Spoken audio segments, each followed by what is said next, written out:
That green thing is catalog management software for music publishers.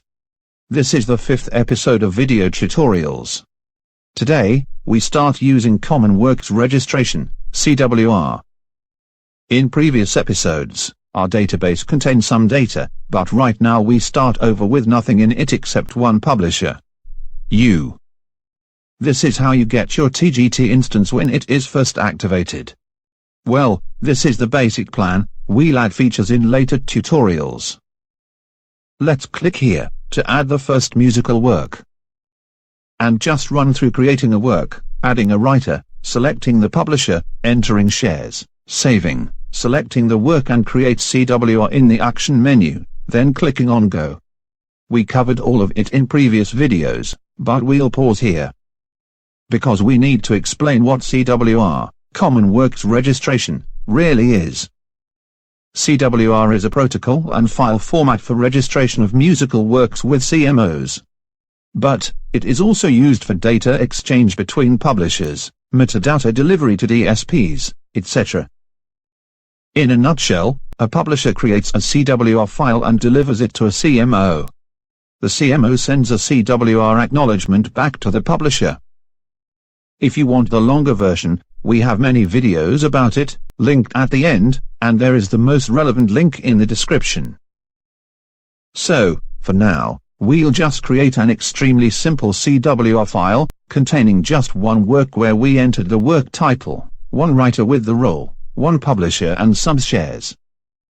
We'll leave the version as 2.1, type NWR. And as we used the batch action, our work is already selected. We can just click on one of the save buttons. And our CWR file is ready.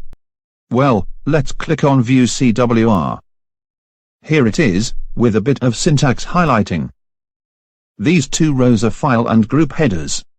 Just ignore them for now.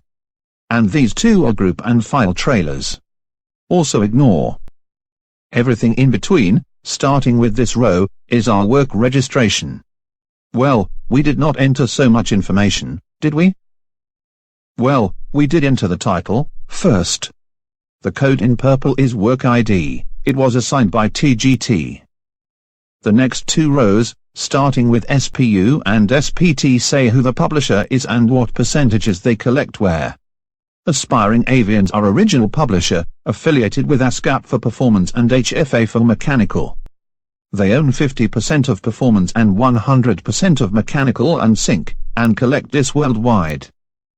And the rows in blue, SWR, SWT and PWR are about the writer. Carmen Cartoon, composer and lyricist, IPI, affiliations, owns and collects 50% of performance worldwide. Published by Avians, obviously. Now, some vendors who claim their software can generate CWR, also claim that it should not be visible to users. In theory, this is true. In practice, we know better. We make it visible, with highlighting and explanations on mouse over. For example, CA here stands for composer and lyricist. We'll be looking at CWR files in these tutorials, from time to time. But, we are done with it for today. In most cases, you will just download the file and then deliver it to the CMO or someone else. We don't cover delivery, you need to follow the instructions from your receiving party on how to deliver this file. Most CMOs send acknowledgements, which you simply upload to TGT in this view. In most cases, you want to import ISWCs from these files. CWR is a complex topic, and this was just a brief introduction. We'll see more of it in next video tutorials covering that green thing. The first link in the description leads to that green thing product page, the next to the most relevant source of online information about CWR. Then there is a link to the CWR online tools, that are also covered in the series linked here. CWR is often used in our Music Publishing 101. And below is the whole TGT series, as well as just the tutorial sub-series. Please share our content with music industry professionals. Subscribe, like, and keep watching.